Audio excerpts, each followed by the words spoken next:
Puji Tuhan, shalom. Kayaknya bisa lebih semangat lagi ya. Shalom. Saya mau tahu berapa banyak yang diberkati Tuhan sore hari ini. Boleh sekali lagi berikan tepuk tangan buat Tuhan Yesus Kristus. Boleh bilang kanan kirinya dulu, kamu keren banget hari ini. Weh. Haleluya. Puji Tuhan teman-teman, kita tentunya bersyukur kepada Tuhan. Ya, sekali lagi kita diberikan kesempatan untuk memuji memuliakan nama Tuhan. Semua karena kebaikan Tuhan dalam kehidupan kita. Amin. Senang sekali rasanya bisa berdiri di tempat ini lagi membagikan firman Tuhan buat teman-teman semua. Thank you buat pengurus di tempat ini, buat Yuda juga yang sudah mengundang saya kembali ya untuk ya berkhotbah di tempat ini. Segala kemuliaan hanya bagi Tuhan. Nah, teman-teman, sore hari ini kita belajar satu tema yang cukup menarik, teman-teman ya. Judulnya adalah Christ our substitute. Nah, apa sih artinya substitute itu? Substitute itu kalau yang tahu bola ya, itu tuh pengganti. Nah, apa maksudnya Kristus adalah pengganti kita? Nah, ini tentunya tema yang menarik sekali teman-teman ya. Dan sedikit disclaimer teman-teman, nanti kalau teman-teman punya pertanyaan terkait khotbah sore hari ini, teman-teman bisa tanya pengurus atau mungkin Kak Yuda ya. Tanya tentang, kalau ada yang nggak ngerti bisa tanyain Kak Yuda, atau enggak nanti di CG bisa dibahas sedikit ya. Kalau ada yang nggak ngerti bisa tanyain ketua kelompoknya. Nah, saya mau ajak kita semua sama-sama baca. Kita kembali berdiri untuk menghormati kebenaran firman Tuhan teman-teman. Galatia pasal 3 ayat 10 sampai ayat yang ke-14. Nah teman-teman, nanti saya baca yang genap, teman-teman baca yang ganjil ya. Kita baca bersama-sama. Demikian bunyi firman Tuhan ayat yang 10. Karena semua orang yang hidup dari pekerjaan hukum Taurat berada di bawah kutuk. Sebab ada tertulis, terkutuklah orang yang tidak setia melakukan segala sesuatu yang tertulis dalam kitab hukum Taurat, teman-teman. Dan bahwa tidak ada orang yang dibenarkan di hadapan Allah karena melakukan hukum Taurat adalah jelas. Karena orang yang benar akan hidup oleh iman. Tetapi dasar hukum Taurat bukanlah iman, melainkan siapa yang melakukannya akan hidup karenanya. Kristus telah menebus kita dari hukum Taurat dengan jalan menjadi kutuk karena kita. Sebab ada tertulis, terkutuklah orang yang digantung pada kayu salib. Yesus Kristus telah membuat ini supaya di dalam Dia berkat Abraham sampai kepada bangsa-bangsa lain, sehingga oleh iman kita menerima roh yang telah dijanjikan itu. Puji Tuhan, silakan duduk teman-teman. Diberkatilah mereka yang mendengarkan dan melakukan firman Tuhan dalam kehidupannya. Nah teman-teman, saya mau mulai dengan sebuah pertanyaan. Kita kan sering dengar yang namanya salib Kristus. Apa yang muncul di benak kita ketika kita mendengar tentang salib Kristus, teman-teman? Kalau boleh saya tebak, yang muncul di benak kita adalah pengampunan, betul ya?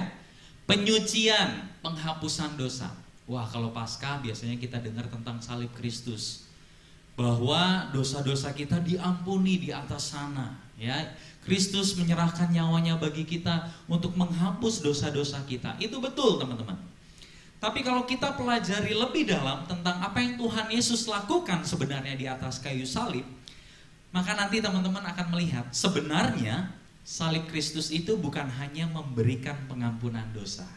Ya, jadi itu betul. Oh iya, salib Kristus itu memberikan pengampunan, penyucian, penghapusan dosa. Itu betul, teman-teman.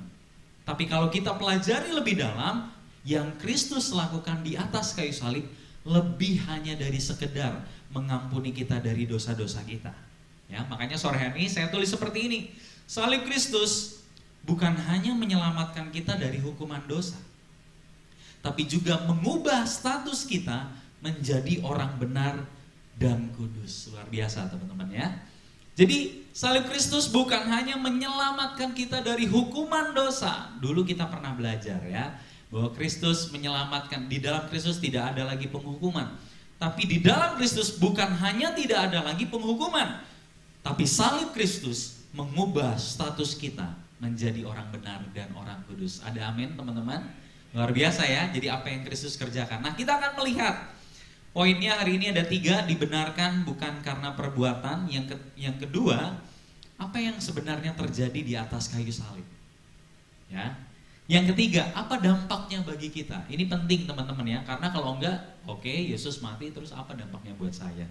Kita nggak akan ngerti ya. Kita masuk ke poin yang pertama. Yang siap belajar katakan haleluya. Wah, puji Tuhan, semuanya siap belajar ya teman-teman ya. Nah, teman-teman, kalau tadi kita udah baca ayat Galatia pasal 3 ayat 10 sampai 14, Ya, saya mau sedikit cerita tentang latar belakang ayat ini. Ya, kalau teman-teman ada yang pernah belajar kitab Galatia, suratan Galatia, jadi Paulus itu menegur dengan keras jemaat Galatia. Kalau teman-teman pernah pelajari surat-suratnya Paulus tuh biasanya kayak gini, aku bersyukur melihat imanmu yang luar biasa. Imanmu itu kedengeran, wah luar biasa, semua orang bersaksi tentang kamu tuh luar biasa. Saya tahu kamu ada di dalam Kristus. Tapi waktu nulis sama jemaat di Galatia, Paulus tuh bilang kayak gini, aku heran, kamu begitu cepat berpaling daripada Injil yang sejati. Langsung dimarahin teman-teman.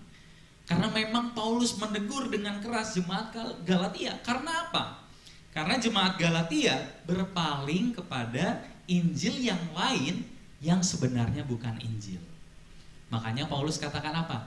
Hanya ada satu Injil, ya, yaitu Injil Kristus. Kalau ada orang lain yang memberitakan Injil kepadamu, bahkan sekalipun itu aku, kata Paulus, yang memberitakan Injil yang lain kepadamu, sekalipun itu malaikat yang memberitakan Injil lain kepadamu, dibilang apa? Terkutuklah ia. Karena memang hanya ada satu Injil, yaitu Injil Kristus. Ya.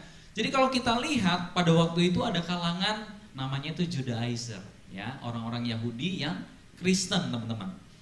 Nah mereka itu bilang kayak gini, enggak cukup loh kalau hanya percaya Yesus saja. Kamu juga harus melakukan hukum-hukum Taurat, hukum Musa, kamu harus disunat, baru bisa selamat. Makanya dulu kita pernah belajar, Injil palsu itu perbuatan plus iman, iman plus perbuatan baru keselamatan. Tapi Injil Kristus itu adalah hasil dari iman dan keselamatan yang sudah dikerjakan oleh Tuhan, menghasilkan perbuatan baik. Ya, nah makanya di suratan Galatia, Paulus jelasin lagi bahwa kita itu dibenarkan bukan karena perbuatan kita, tapi hanya melalui iman saja. Ya, jadi itu latar belakangnya. Nah, kemudian di ayat yang kita baca, Paulus jelasin bahwa kalau kita mengandalkan perbuatan baik untuk bisa dibenarkan di hadapan Allah, teman-teman, ya, kalau kita mengandalkan perbuatan baik untuk bisa dibenarkan di hadapan Allah, maka sebenarnya kita itu sedang menempatkan diri kita di bawah kutuk. Nah, apa sih maksudnya? Kenapa Paulus bilang kalau kita mengandalkan perbuatan baik supaya dilihat benar oleh Allah, itu sebenarnya kita sedang menempatkan diri kita di bawah kutuk? Karena firman Tuhan katakan apa? Terkutuklah orang yang tidak setia melakukan segala sesuatu yang tertulis dalam hukum Taurat. Apa maksudnya teman-teman? Artinya gini, kalau kita pengen mengandalkan perbuatan baik supaya bisa benar di hadapan Tuhan, maka kita harus melakukannya dengan setia dan dengan sempurna. Semua hukum Allah. Paulus bilang kan, semua yang tertulis kamu harus lakukan dengan sempurna. Ya. Jika ada satu saja yang cacat, maka kita akan menerima kutuk, teman-teman. Itu hukum Taurat kayak gitu, ya. Kita harus sempurna. Kalau ada satu saja yang gagal, maka kita akan menerima kutuk. Ya. Nah, teman-teman tahu nggak? Inilah problem kebanyakan orang Kristen sampai hari ini. Kita tuh seringkali gini. Kita itu seringkali di dalam pikiran kita tahu bahwa kita itu dibenarkan bukan karena perbuatan. Betul ya, kita kan udah sering dengar. Kayak Yuda juga pasti udah sering ngajarin. Kita tuh dibenarkan bukan karena perbuatan, tapi seringkali kita masih sulit mempercayainya dalam hati. Benar apa benar, teman-teman? Memang kalau para teolog bilang jarak paling jauh itu adalah jarak dari kepala kepada hati, ya. Di sini kita tahu, oh iya, selamat tuh bukan karena perbuatan tapi karena iman. Tapi di dalam hati kita masih suka berpikir, kira-kira saya udah cukup baik belum ya untuk bisa masuk dalam kerajaan surga? Kira-kira saya udah cukup baik belum ya untuk bisa dipandang benar, ya? Waktu naik pesawat, Tuhan tolong ampuni dosa-dosa saya, karena kita takut pesawatnya jatuh, gitu ya. Kita berdoa dulu. Nah itu nggak salah teman-teman ya, minta ampun tuh memang harus setiap hari. Tapi seringkali kita itu melakukannya karena apa? Karena kita berpikir perbuatan kita lah yang membawa kita ke surga. Ya makanya kita berdoa dulu, Tuhan ampuni, pokoknya udah ya, udah beres semua. Kalau pesawatnya jatuh saya pasti masuk surga. Padahal bukan itu ya, kita masuk surga karena apa? Karena pengorbanan Kristus. Amin. Nah, Sekarang, ya, apa yang Paulus katakan tentang mereka yang mengandalkan perbuatan baik untuk bisa dibenarkan di hadapan Allah? Nah, ayatnya bilang gini, semua orang yang hidup dari pekerjaan hukum Taurat berada di bawah kutuk. Sebab ada tertulis, terkutuklah orang yang tidak setia melakukan segala sesuatu yang tertulis dalam kitab hukum Taurat. Dan bahwa tidak ada orang yang dibenarkan di hadapan Allah karena melakukan hukum Taurat adalah jelas. Orang yang benar akan hidup oleh iman, tetapi dasar hukum Taurat bukanlah iman, melainkan siapa melakukannya akan hidup karenanya. Nah teman-teman, dari ayat ini, ya nanti teman-teman renungkan lagi ayat ini di rumah ya. Dari ayat ini, saya itu sangat yakin sekali, tidak akan pernah ada satupun orang yang bisa dibenarkan karena perbuatannya. Tidak akan pernah ada orang yang bisa, kalau kita renungkan ya, kalau kita baca ayat ini. Karena apa? Di situ Paulus tulis, terkutuklah orang yang tidak setia melakukan segala sesuatu yang tertulis. Artinya semuanya itu harus kita lakukan kalau kita ingin dipandang berkenan di hadapan Allah. Allah kita itu Allah yang menuntut kesempurnaan, teman-teman. Jangan salah, ya. Oh enggak, Allah kita itu menerima kita apa adanya. Kenapa Allah kita bisa menerima kita apa adanya? Karena Kristus sudah bayar harganya. Ya. Jadi Allah melihat kita itu melihat kesempurnaannya Kristus, bukan kesempurnaannya kita. Kita tidak sempurna. Jadi Allah menuntut kesempurnaan. Kalau kita mengandalkan perbuatan baik kita, maka kita harus hidup sempurna tanpa cacat celah. Gagal satu saja yang kita terima adalah kutuk. Kita adakan satu tes kecil aja ya. Tes ini namanya apakah kamu orang baik? Ada yang percaya di sini kita orang baik? Mau udah diajarin berarti ya. Saya percaya tidak ada satupun dari antara kita yang berbuat baik. Apalagi kalau kita diperhadapkan dengan 10 hukum Taurat. Coba kita cek ya. Hukum ketiga bilang apa? Jangan sebut nama Tuhan Allahmu dengan sembarangan. Nah, kira-kira gimana? Tuhan Yesus. Wah. Kadang-kadang kan kita kayak gitu ya. OMG, oh my God. Nah, kita kan sering sekali menyebut nama Tuhan Allah kita dengan sembarangan. Di perjanjian lama, tahu nggak hukumannya apa? Hukumannya dirajam batu. Itu hukuman mati, teman-teman. Jadi ini sesuatu yang sangat serius sekali. Hukum yang ke-9 bilang apa? Jangan berbohong. Ada yang tidak pernah berbohong di antara kita? Saya yakin semuanya pasti pernah. Jangan mencuri. Netflix yang tahu ya. Tahu kan? Nah, itu yang ilegal itu, ya. Atau zaman dulu, kalau zaman saya ya, DVD bajakan gitu ya. Yang kayak gitu. Apa? Lebah.com. Tahu nggak? Yang kayak gitu kan sebenarnya itu nggak boleh ya, karena itu kan pembajakan ya, pelanggaran hak cipta. Nah sebenarnya kayak gitu itu yang mencuri. Nah bagaimana? Jangan membunuh, hukum Tuhan bilang. Kita mungkin, saya nggak pernah bunuh kak. Siapa membenci saudaranya, ia adalah pembunuh. Jadi hukum standarnya Tuhan ini tinggi sekali teman-teman. Ya, makanya ayat 11 bilang apa? Tidak ada orang yang dibenarkan di hadapan Allah karena melakukan hukum Taurat, itu jelas. Adakah dari antara kita yang bisa melakukan hukum Taurat dengan sempurna? Dari beberapa hukum Taurat itu aja kita udah banyak gagalnya, ya. Nah kita seharusnya memang menerima kutuk, teman-teman, Alkitab katakan, ya.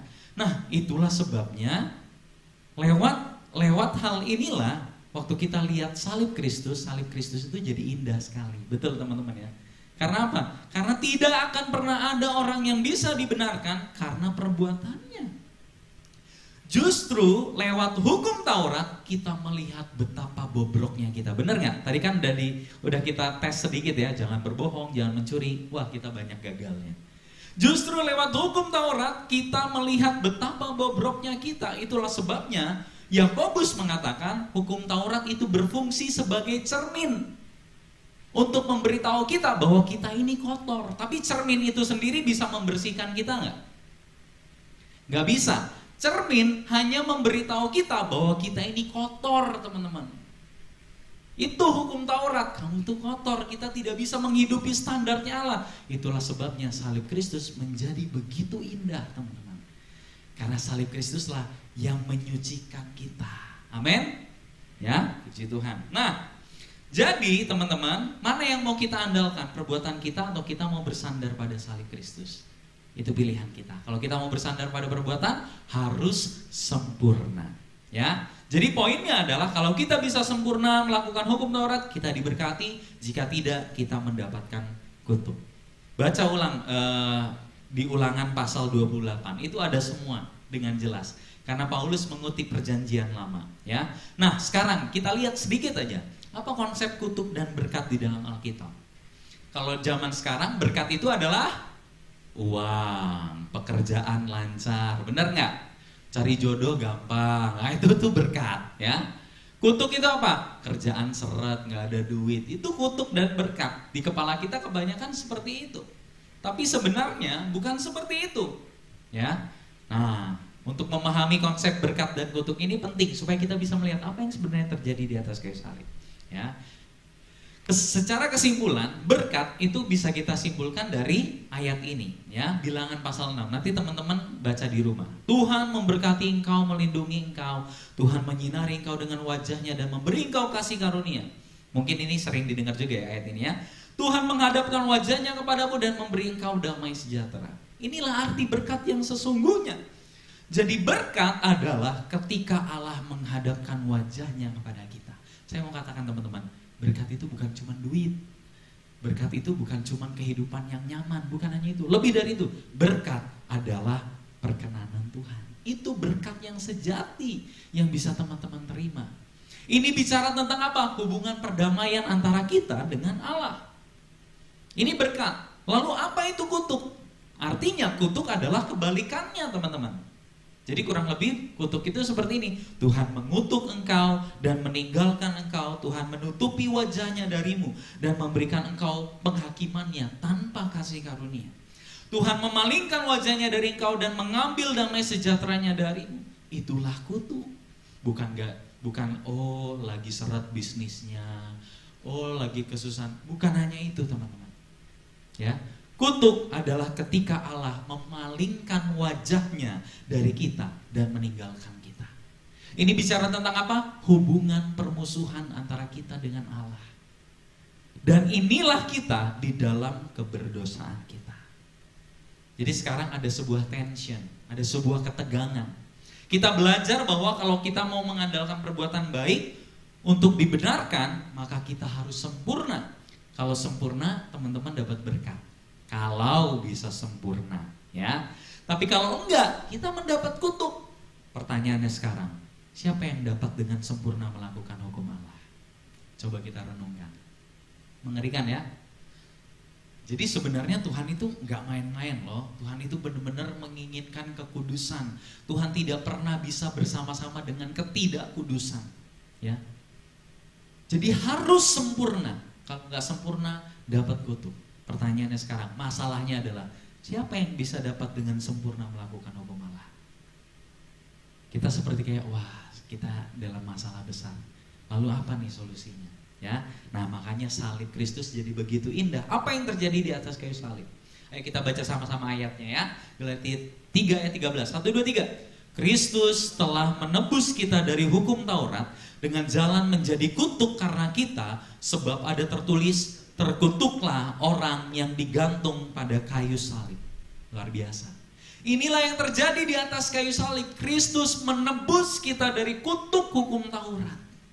Tadi sudah dijelaskan, siapa yang tidak bisa melakukan hukum Taurat dengan sempurna, dia akan mendapatkan kutuk. Dan di sini ditulis, Kristus menebus saya dan teman-teman semua yang ada di sini dari hukum Taurat dengan cara apa? Menjadi kutuk karena kita. Sampai sini dulu boleh kasih tepuk tangan buat Tuhan Yesus kan? Dia menebus kita dari kutuk hukum Taurat. Dia melakukan apa yang tidak bisa kita lakukan, teman-teman. Ya. Apa artinya terkutuk menjadi kutuk?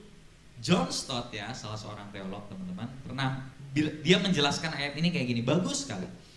Paulus mengutip perkataan dari Ulangan 21 ayat 23. Terkutuklah orang yang digantung pada kayu salib. Dia menunjukkan bahwa Kristus menebus kita dari hukum dengan menjadi kutuk bagi kita. Bukan karena dia itu berdosa dan menjadi terkutuk, bukan. Seperti yang dikira teman-teman kita seberang sana, oh Tuhan kok terkutuk. Itu bukan karena dia berdosa dan terkutuk, bukan. Tapi dia, perhatikan, secara sukarela mengidentifikasi dirinya dengan yang terkutuk, dengan menyerahkan dirinya untuk mati di kayu salib. Dia menyamakan dirinya dengan yang terkutuk. Dia itu diperlakukan seperti penjahat, dia itu diperlakukan seperti pemberontak, dia itu diperlakukan seperti orang yang hatinya itu kotor, padahal dia tidak seperti itu. Tapi dia melakukannya untuk kita, karena dia menggantikan kita, teman-teman. Ya. Apa maksudnya terkutuk? Teman-teman tahu nggak, sebelum disalib Tuhan Yesus kan berdoa di Taman Getsemani, betul ya? Nah, Tuhan Yesus berdoa apa? Dia berdoa supaya cawan ini berlalu, ya. Tapi bukanlah kehendakku, tapi kehendakmu yang terjadi. Tuhan Yesus begitu ketakutan sampai berpeluh, keringatnya itu sampai berdarah-darah, teman-teman. Kira-kira kenapa? Kita sering diledekin, Tuhannya kok takut. Itu loh, Tuhannya dipaksa untuk mati, makanya dia ketakutan. Tapi mereka semua salah paham. Ya. Yesus ketakutan bukan karena siksaan yang akan menantinya. Apa yang dia takutkan, teman-teman? Apa yang paling dia takutkan di atas kayu salib itu? Bukan siksaan fisik, bukan.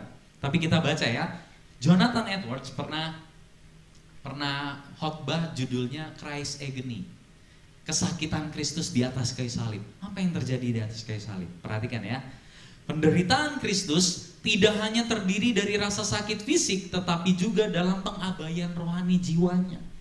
Ini adalah bagian paling pahit dalam cawan yang diminumnya. Apa yang terjadi? Bapa meminta Yesus untuk berdiri di tempat orang berdosa, untuk menjalani dan mengalami penderitaan yang setara dengan penderitaan kekal yang seharusnya mereka jalani. Dan dengan sepenuh hati Yesus dengan sukarela melakukannya. Tapi apa artinya itu? Artinya Yesus harus mengalami Bapa berpaling darinya. Ingat yang tadi saya katakan, arti kutuk itu apa? Mukanya Bapa itu dipalingkan wajahnya. Yesus mengalami itu, teman-teman. Bapa meninggalkannya untuk bergumul dengan musuh-musuhnya tanpa pertolongan, tanpa penyertaan, tanpa penghiburan dari Bapa. Inilah yang membuatnya berkeringat darah dan berteriak, Allahku, Allahku, mengapa engkau meninggalkan aku? Tahu nggak yang seharusnya mengalami itu siapa? Kita. Tanpa penyertaan, tanpa penghiburan, kita menjalani kehidupan ini sendiri. Itulah kutuk, teman-teman. Dan kita seharusnya mengalami itu.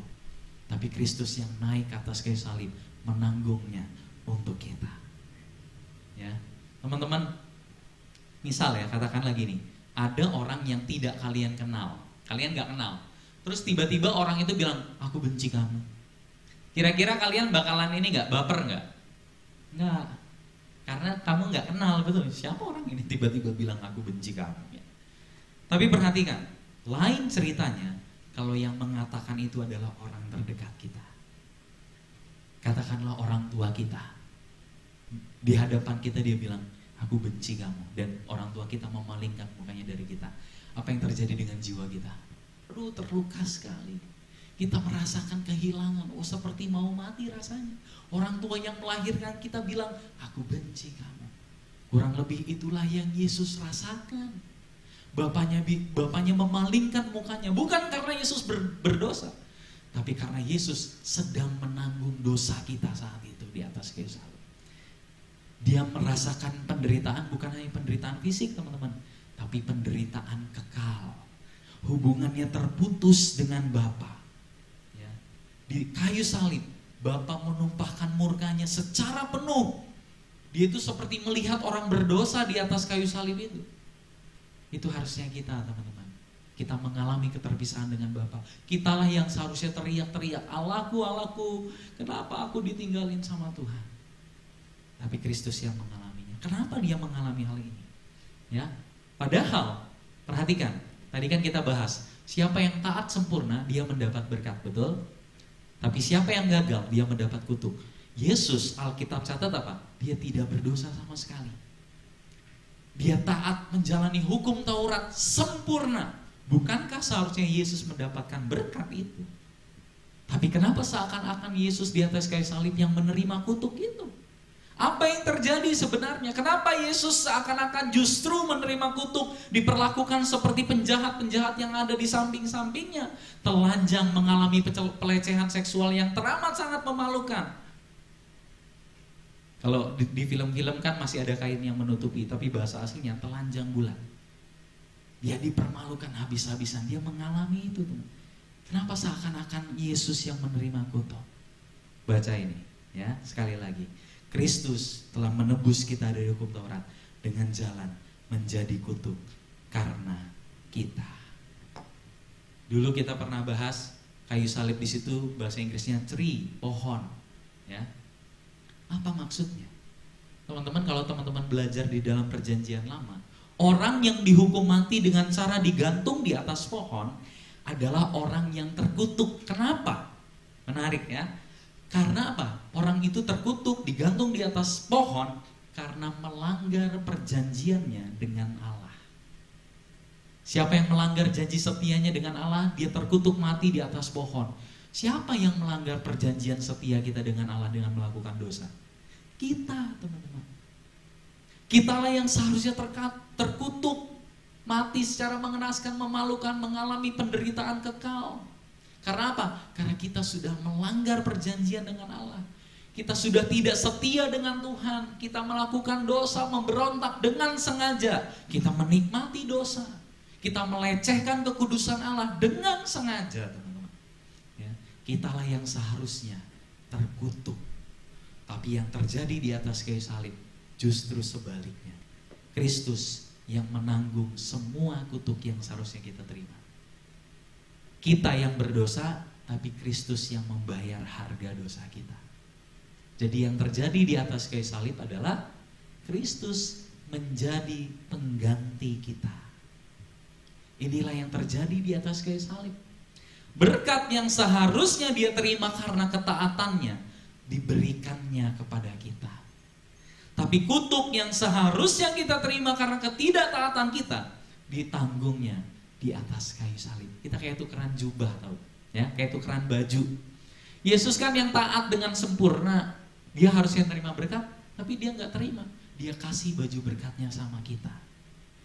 Kita yang seharusnya menerima murka Bapa, kita harusnya menerima kutuk, kita pakai baju yang compang-camping dan kotor, kita kenakan kepada Tuhan Yesus, dan Tuhan Yesus bawa ke atas kayu salib. Itu yang terjadi di atas kayu salib, teman-teman. Ya, Kristus bertukar tempat dengan kita. Apa yang 2 Korintus 5 ayat 21 katakan? 1, 2, 3, baca sama-sama ya. Dia yang tidak mengenal dosa telah dibuatnya menjadi dosa. Karena siapa? Karena kita. Apa sih yang Bapak lihat di atas kayu salib? Ketika Bapak melihat Kristus di atas kayu salib, yang dia lihat apa? Yang dia lihat adalah dosa dan pelanggaran kita.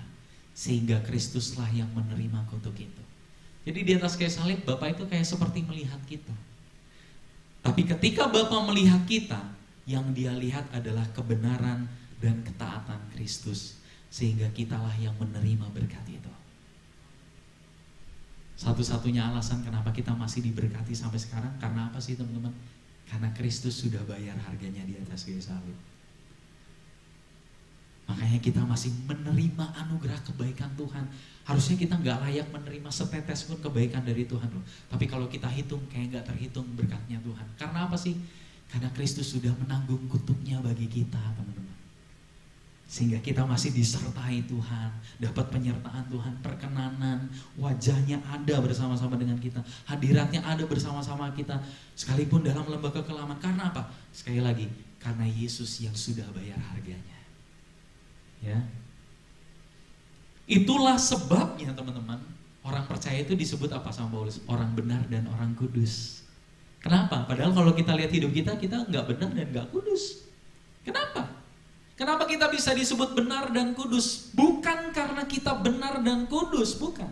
Tapi karena kebenaran dan kekudusan Kristus menutupi kecacatan dan keberdosaan kita. Makanya kita bisa disebut orang-orang kudus. Luar biasa ya. Luar biasa sekali kalau kita belajar kebenaran ini. Kalau Martin Luther itu bilangnya simul justus et peccator. Di saat yang benar kita itu orang benar dan orang kudus, tapi masih struggle dengan dosa-dosa kita. Tapi kebenaran Kristus sudah menutupi kita. Kekudusan Kristus menutupi kita. Sehingga Bapa ketika melihat kita, dia melihat kita tanpa cacat celah. Bukan karena kita gak ada cacat celahnya, tapi karena Kristus yang sempurna menutupi kita. Kenapa Yesus melakukan ini? Galatia 3 ayat 14. Yesus Kristus telah membuat ini. Apa membuat ini? Dia nanggung, dia menjadi kutuk karena kita. Dia naik ke atas kayu salib. Dan karena hal ini, kita diledekin sama orang-orang yang gak paham tentang kekristenan. Tuhannya telanjang mati di atas kayu salib, dia diledek-ledek. Mereka gak tahu kalau Yesus mati itu buat mereka. Kristus mengalami itu semua itu karena kita, teman-teman. Supaya apa?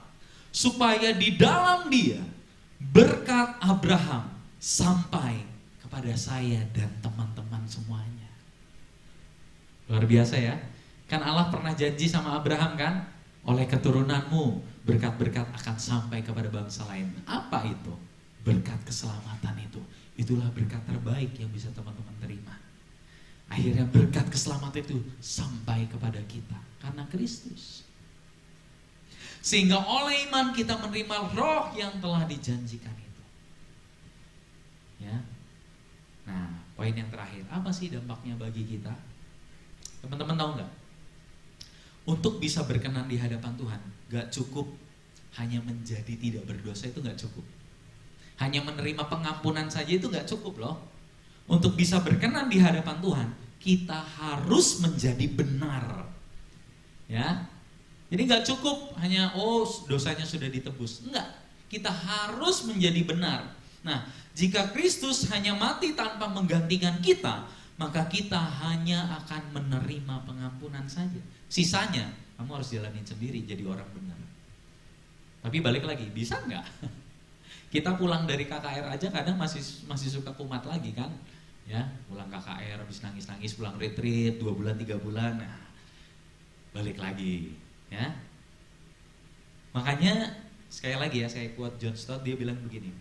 Kristus tidak hanya memikul dosa-dosa kita serta kutuk yang pantas kita terima, namun dia menjadi pengganti kita. Yesus mengambil tempat kita di bawah penghakiman Allah. Artinya apa? Artinya yang terjadi di atas kayu salib adalah status Kristus sebagai yang benar dikenakan kepada kita, status kita sebagai yang berdosa dikenakan kepada Kristus. Luar biasa ya. Itulah sebabnya, teman-teman tahu enggak? Ya, kalau lihat Galatia 2 ayat 20, namun aku hidup, tetapi bukan lagi aku sendiri yang hidup, melainkan Kristus yang hidup di dalam aku, dan hidupku yang kuhidupi sekarang di dalam daging adalah hidup oleh iman dalam anak Allah yang telah mengasihi aku dan menyerahkan dirinya untuk aku. Paulus menulis kata di dalam Kristus sebanyak 216 kali di dalam perjanjian baru. Artinya apa sih? Di dalam Kristus identitas dan status kita itu berganti. Identitas kita itu adalah Kristus, bukan kita yang dulu lagi. Luar biasa ya. Jadi inilah identitas kita sekarang, teman-teman. Aku bukanlah aku lagi, tapi Kristus yang hidup di dalam aku. Dialah identitas kita sekarang, teman-teman. Bukan diri kita yang lama. Ya. Sebagai penutup sedikit kesaksian, teman-teman.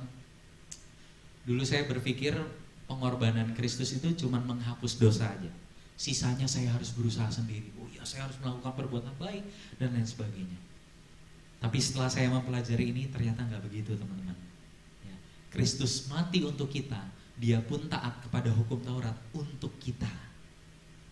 Sehingga berkatnya bisa diberikan kepada kita, teman-teman. Sehingga kebenaran yang menjadi kebenaran kita. Tahu ada lagu lamanya GMB? Sebab engkau kebenaranku, tahu ya, tinggikan dirimu. Liriknya bilang sebab engkau kebenaranku. Kristuslah yang menjadi kebenaran kita sekarang, bukan diri kita sendiri. Kita cacat celah, banyak salahnya, teman-teman. Tapi Kristus sempurna dan kebenarannya dikenakan kepada kita, teman-teman. Ya. Itulah sebabnya di dalam iman Kristen, ya, perbuatan baik kita, pelayanan pelayanan kita, apapun yang kita lakukan bukan untuk mendapatkan perkenanan Tuhan, bukan. Tuhan itu sudah berkenan kepada kita lewat Kristus, teman-teman. Ya. Kita melakukan perbuatan baik, kita pelayanan di sini untuk merayakan perkenanan yang sudah kita terima di dalam Kristus. Ada amin, teman-teman? Oh, saya pelayanan supaya Tuhan itu berkenan pada saya, bukan. Saya pelayanan karena Tuhan sudah lebih dahulu baik kepada saya. Dan kalau ada ujian dalam kehidupan teman-teman, pergumulan, sakit, penyakit, itu bukan kutuk. Kenapa saya berani katakan itu? Kutuknya sudah ditanggung oleh Kristus. Ada amin? Siapa yang bisa memisahkan kita dari Kristus? Penindasan, kesesakan, penganiayaan, kelaparan, atau ketelanjangan? Apa? Lebih daripada itu, dalam semuanya itu, kita lebih daripada orang-orang yang menang oleh Dia yang telah mengasihi kita. Amin? Jadi kita harus stop bilang, misal ya, kejepit pintu, wah ini pasti gara-gara gak doa, makanya Tuhan marah. Ada yang bilang, ada yang masih kayak gitu nggak? Oh kesandung atau enggak, kakinya nendang meja, aduh sakit, oh ini pasti gara-gara lupa persembahan tadi. Ini Tuhan marah sama kita. Itu bukan kutuk, teman-teman ya. Ya kecepit pintu karena kita nggak lihat tangan kita ada di situ. Tapi masih ada orang-orang yang percaya kayak gitu, teman-teman. Bisnisnya seret, kayaknya kurang perpuluhan. Tuhan kita bukan jin yang digosok-gosok, apa permintaanmu, aku akan mengabulkan permintaanmu. Ada 3 aja ya. Tuhan kita bukan kayak gitu, amin. Tuhan kita sudah memberikan berkat yang terbaik, yaitu siapa? Yesus Kristus, anaknya yang tunggal untuk kehidupan kita, ya. Dan kita juga harus stop bilang, oh iya saya diberkati karena saya saleh, taat dan lain sebagainya, karena saya sering pelayanan di sini. Bukan. Kita diberkati karena Kristus sudah bayar harganya bagi kita. Ya. Makanya Yesus inilah yang membuat Kristen menjadi unik daripada yang lain. Amin, teman-teman ya. Haleluya. Nah, sekarang kita renungkan. Ya, penutup nih ya. Siapa atau apa yang menjadi dasar identitas kita dalam menjalani kehidupan ini? Apakah apa yang kita lakukan yang menjadi kebanggaan kita, kemampuan diri kita, pribadi manusia, atau kita menaruh status kita pada hal yang rapuh dan fana? Atau kita menaruh status kita di dalam Kristus. Ya, mari kita bertobat dari meletakkan identitas kita pada apapun selain Kristus.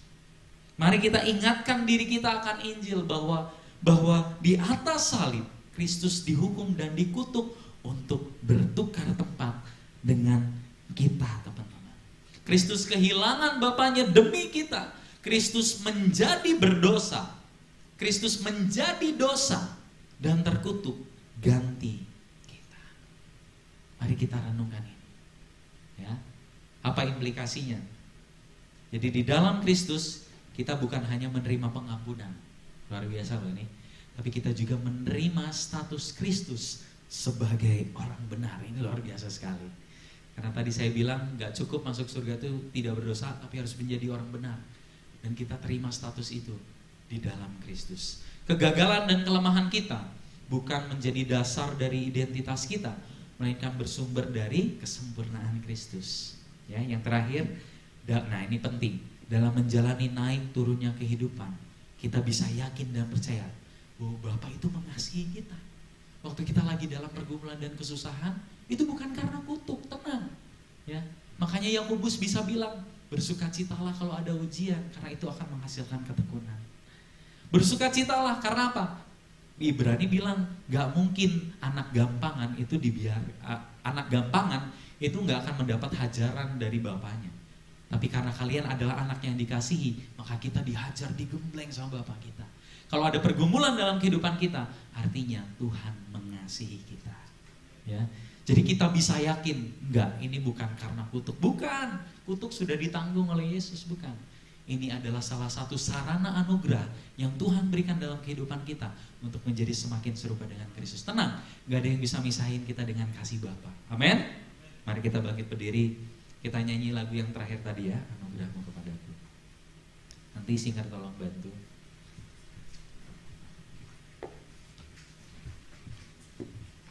Malam hari ini, ayo kita renungin firman Tuhan ini, teman-teman. Betapa luar biasanya apa yang Kristus lakukan di atas kayu salib sana. Dia bertukar tempat dengan Mari kita angkat rasa syukur kita kepada Tuhan sore hari ini. Terima kasih Tuhan. Anugerah-Mu kepadaku tak pernah berubah. Perbuatan-Mu terlukiskan di dalam hatiku. Tercengang-ku dibuat-Mu, ku kagum padamu. Tak ada hal di hidupku yang luput darimu. Kau indah, kau mulia, tiada sepertimu. Ku ingin hidupku menyenangkan-Mu. Kau terawal dan terakhir.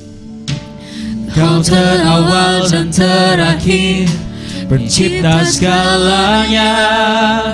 Seluruh bintang pun bersinar oleh ucapan-Mu. Kau mengasihiku Tuhan. Engkau pun mengasihiku, penulis hidupku. Tak henti segenap nafasku, menyembah-Mu selalu. Ku puji, ku sembah, tiada seperti-Mu. Ku ingin hidupku menyenangkan-Mu.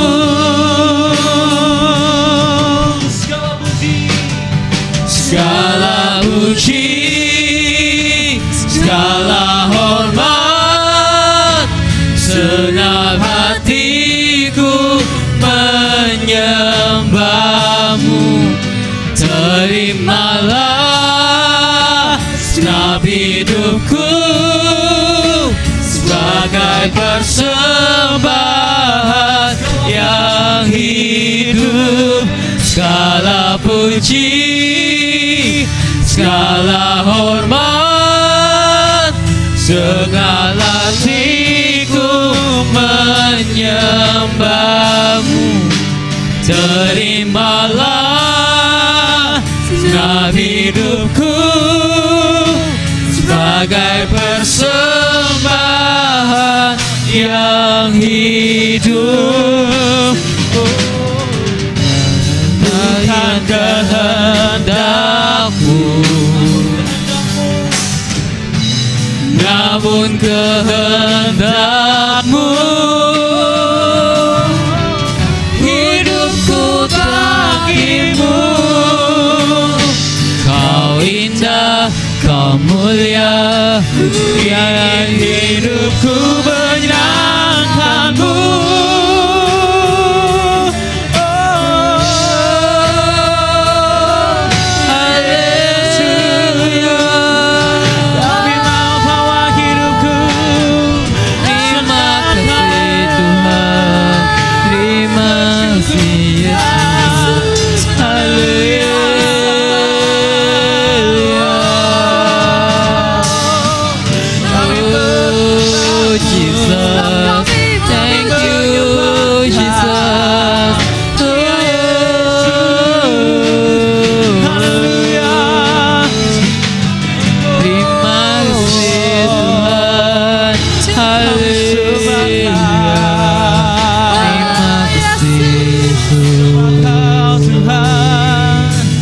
Segala puji, segala hormat, segenap hatiku menyembah-Mu. Terimalah segenap hidupku sebagai persembahan yang hidup. Segala puji, segala hormat, segenap hatiku menyembah-Mu. Terimalah segenap hidupku sebagai persembahan yang hidup. Sebagai persembahan yang hidup, sebagai persembahan yang hidup bagimu.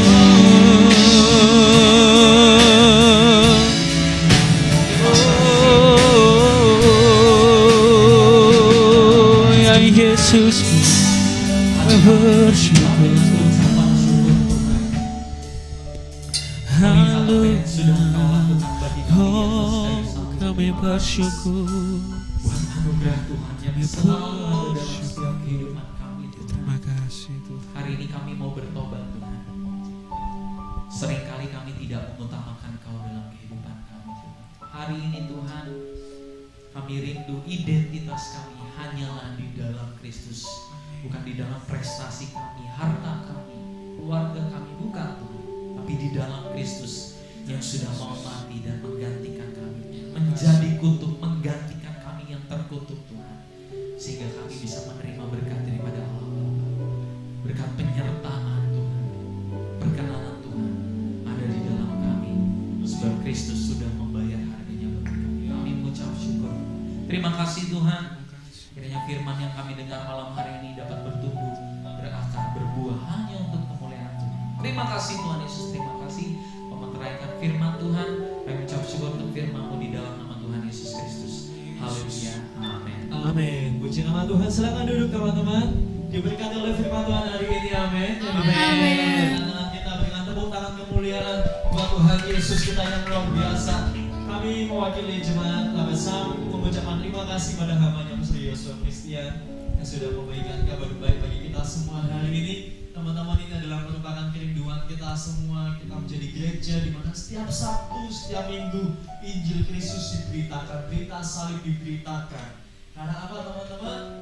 Ya, mungkin banyak orang berkata, oh kita ini dengan tahu Injil Kristus untuk menghidupi orang Kristen sembarang. Saya rasa tidak. Ya, Injil itu mengubahkan hati kita. Bahkan di Roma dikatakan Injil adalah kekuatan Allah yang menyelamatkan kita. Ya, kalau kita terus ingat siapa kita di dalam Kristus, apa yang Yesus lakukan, dengan sendirinya tanpa ditakut-takutin, kita akan berbuat baik, kita akan berbuat benar, kita akan tetap melayani Tuhan. Dan bahkan hari ini kita dapat kebenaran yang baru ya. Mungkin selama ini kita salah definisi tentang berkat atau kutuk, tetapi melalui kebenaran firman Tuhan hari ini definisi berkat itu luar biasa, yaitu Kristus sendiri menyerahkan dirinya bagi setiap kita. Amin teman-teman. Dan melalui firman hari ini betapa berdosanya kita ya, kalau kita ini kadang masih perhitungan sama Tuhan, melayani masih kurang sungguh-sungguh, ke gereja masih bolong-bolong ya, padahal Tuhan sudah lebih dahulu baik sayang pada setiap kita. Biarlah firman Tuhan hari ini boleh mengubahkan hati dan paradigma kita. Teman-teman, sebelum kita akan melakukan perjamuan suci, ada beberapa momen yang perlu kita sampaikan kepada teman-teman. Di minggu ini kita ada CG, semua CG tetap ada. Teman-teman bisa lihat di Instagramnya Besam Community. Bagi teman-teman yang belum follow Instagramnya, silakan di follow. Teman-teman bisa lihat informasi di sana dan konten-konten yang memberkati. Dan teman-teman, kita ibadah Natal diadakan di tempat ini tanggal 7 Desember ya, sekali lagi 7 Desember dengan temanya masih rahasia. Teman-teman, nanti akan di-share di poster Instagramnya Abetsam dan akan dilayani oleh banyak Pastor Joy Manik. Teman-teman sempatkan waktu di tanggal 7 Desember ibadah Natal, dan lagi momen ini menjadi momen kita bisa menjangkau teman-teman kita yang sudah lama tidak ke gereja, untuk bisa datang kembali dan mereka merasa diterima di tempat ini. Dan ternyata melalui di Abesam juga mereka disadarkan bahwa tidak semua agama sama. Di dalam Kristus agama itu berbeda, Kristen bukan agama.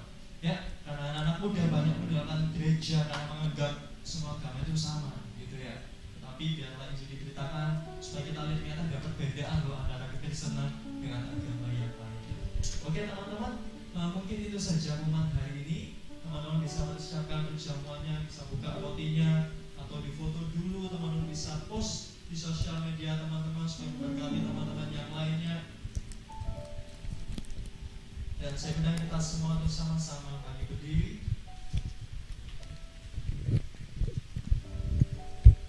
Nanti kita angkat roti kita di tangan kanan kita atau di atas kepala kita. Mari kita ambil sikap berdoa di hadapan Tuhan.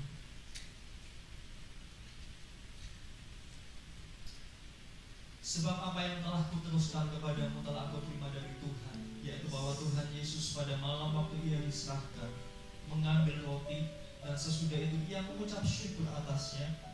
Ia memecah-mecahkannya dan berkata, inilah tubuhku yang diserahkan bagi kamu. Berbuatlah ini menjadi peringatan akan aku.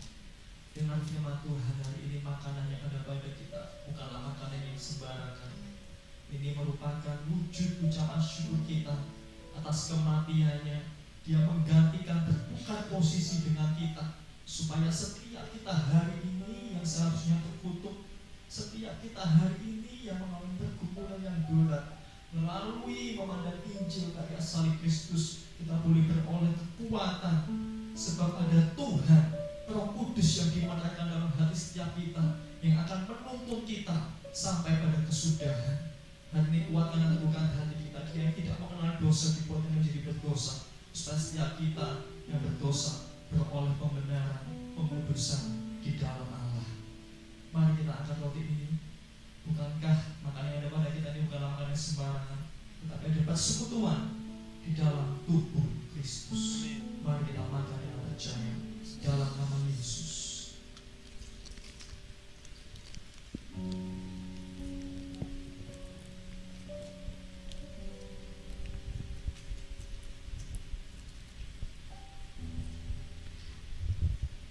Setelah kita makan, mari kita angkat cawan ini.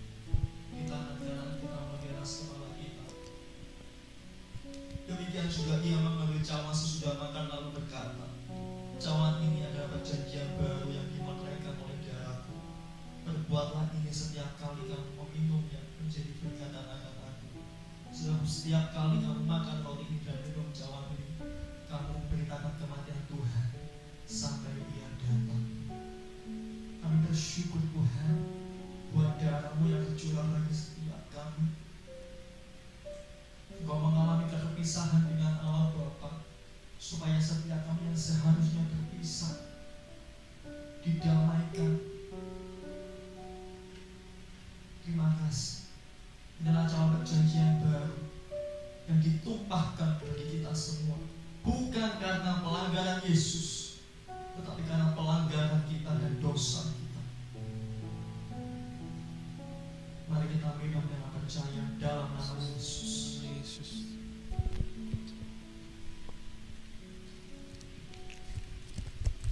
Haleluya. Berikan tepuk tangan kemuliaan buat Tuhan Yesus. Mari angkat tangan kita puji dan doksolo.